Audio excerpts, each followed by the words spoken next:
Hi, it's HardReset and today I'll show you how to fix battery drain on iPhone XR.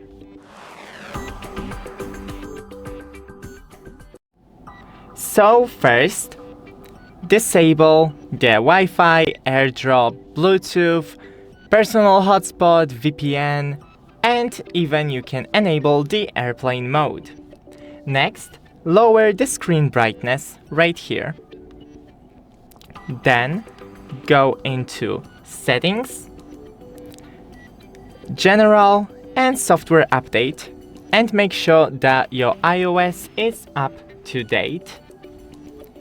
And then go to Battery, Battery, wait for it, and here you have Battery Usage by App, and consider using less the app that are high on the table, like TikTok for example, in my case, because it's draining 34% of my battery.